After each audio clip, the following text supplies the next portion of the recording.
আলহামদুলিল্লাহি রাব্বিল আলামিন ওয়াসসালাতু ওয়াসসালাম আলা আশরাফিল আম্বিয়াই ওয়াল মুরসালিন ওয়া আলা আলিহি ওয়া সাহবিহি ওয়া মান ইস্তান্না বিসুন্নতিহি ইলা ইয়াউমিদ্দিন।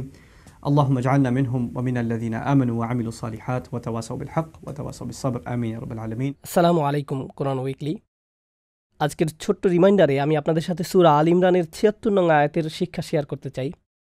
আল্লাহ আজ্জা জাল্লা এখানে খুব সুন্দরভাবে আমাদের কাছে তার একটি প্রত্যাশা এবং এর সাথে তাকওয়ার ধারণা ও এই দুইয়ের মধ্যে সম্পর্ক বর্ণনা করেছেন।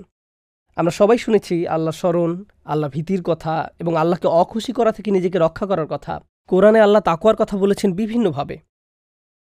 আমি সুনির্দিষ্টভাবে এই আয়াতটি শেয়ার করতে চাই, কারণ রমজানের উদ্দেশ্য হচ্ছে আল্লাহ নিজে বলছেন লাআল্লাকুম তাত্তাকুন, যাতে তোমরা তাকওয়া অবলম্বন করতে পারো এবং আল্লাহ যে সীমারেখা অতিক্রম করতে নিষেধ করেছেন সেই সীমারেখা অতিক্রম করা থেকে নিজেকে রক্ষা করতে পারো। এটা হচ্ছে তাকওয়া এবং এই হচ্ছে রমজানের লক্ষ্য। এই আয়াতটি একটু বিপরীতমুখী। এর আগের আয়াতটি দীর্ঘ এবং এতে আল্লাহ বলছেন কিতাবীদের কিছু মানুষকে যদি তুমি ১ টাকা বিশ্বাস করে রাখতে দাও তারা তোমাকে তা ফেরত দেবে না। আবার তাদের মধ্যে এমনও আছে যাদের তুমি যদি পাহাড় সমান সম্পদ রাখতে দাও তারা তোমাকে পুরোটাই ফেরত দেবে। এর মানে হলো তুমি তাদেরকে অনেক বিশাল অর্থ দিয়েও বিশ্বাস করতে পারো। এরা হচ্ছে ইহুদি খ্রিস্টান সমাজ, আবার এরা প্রতারকও, তো এরা দুটোই। তো এদের সবাইকে একভাবে বিচার করবে না, ওদেরকে অতিরিক্ত বিশ্বাসও করবে না, আবার অতিরিক্ত সন্দেহের চোখেও দেখবে না। ওগুলো সবই এক একটা আলাদা ঘটনা। এরপর আল্লাহ বলছেন বালা মান আওফা বিআহদিহি ওয়াত্তাকা ফাইন্নাল্লাহা ইউহিব্বুল মুত্তাকিন, যারাই প্রতিশ্রুতি পূরণ করবে তারাই তাকওয়ার প্রমাণ দেবে। আমরা ভাবি তাকওয়া হলো আধ্যাত্মিক ব্যাপার।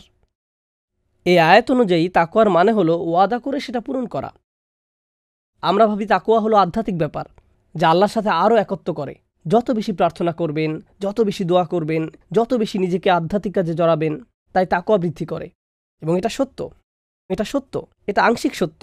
যখনই কোরআনে তাকওয়া নিয়ে আলোচনা করা হয়েছে অনেকবারই এমনভাবে তাকওয়া সম্পর্কে বলা হয়েছে যা আপনি আশাই করবেন না। উদাহরণস্বরূপ, আপনি যদি আপনার বসকে বলেন আপনি ৫টায় আসবেন এবং আপনি ৭টায় এলেন, অথবা আপনি আপনার শিক্ষককে বললেন আপনি আপনার অ্যাসাইনমেন্টটা জমা দেবেন ২ দিনে, অথচ আপনি ২ সপ্তাহ লাগালেন।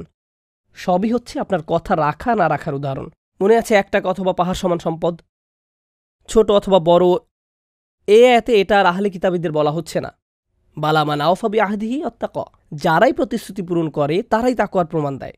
যারাই অঙ্গীকার করে তা রক্ষা করে তাদেরই তাকওয়া আছে। যেন আল্লাহ দুইটা বিষয়কে সমান বলছেন। সুবহানাল্লাহ। আপনি হয়তো অনেক মানুষকে দেখবেন আজকাল যারা ভাবে তাকওয়া হয়তো আপনার বাহ্যিক অবয়বে, হয়তো ইসলামের বাহ্যিক কিছু আনুষ্ঠানিক আচারে, নৈতিকতাকে বাদ দিয়ে তারা মানুষের সাথে কি আচরণ করছে তা বাদ দিয়ে, অথচ আল্লাহ এই আয়াতে যেন বলছেন আপনার ভেতরটার সাথে মিল রেখে আপনার বাহ্যিক আচরণ প্রকাশ হওয়া উচিত এবং মানুষের সাথে আপনার আচরণও সঠিক হতে হবে। এই হচ্ছে রমজান মাস। আপনি এবং আমি আমাদের মানুষের সাথে সম্পর্কগুলো ঠিক করতে হবে এবং আমাদের দায়িত্বগুলো পালন করতে হবে। বাধ্যবাধকতা শুধু লিখিত নয়, লিখিত চুক্তি যা আপনি স্বাক্ষর করেন বা মৌখিকভাবে অঙ্গীকার করেন এটা এক ধরনের দায়িত্ব। আবার আমাদের সম্পর্কগুলোরও দায় আছে। প্রতিটি সম্পর্ক এক ধরনের চুক্তি। যেমন ধরুন বাবা মায়ের সাথে সম্পর্ক এক ধরনের চুক্তি, অথবা স্বামী স্ত্রীর সম্পর্ক, সন্তানদের সাথে সম্পর্ক, অথবা আমার প্রতিবেশীর সাথে সম্পর্ক। এগুলো সবই অলিখিত, অনুচ্চারিত চুক্তি, যাতে তাদের প্রতি আপনার দায়িত্ব আছে এবং আপনার প্রতিও তাদের দায়িত্ব আছে।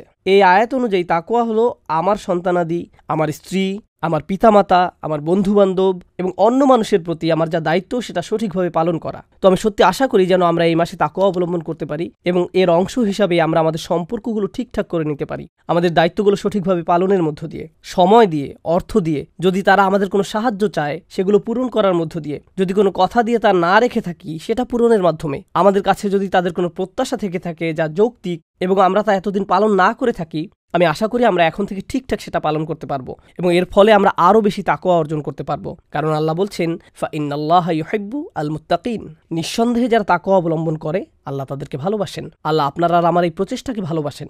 বারাকাল্লাহু লি ওয়া লাকুম। ওয়াসসালামু আলাইকুম ওয়া রাহমাতুল্লাহি ওয়া বারাকাতুহু।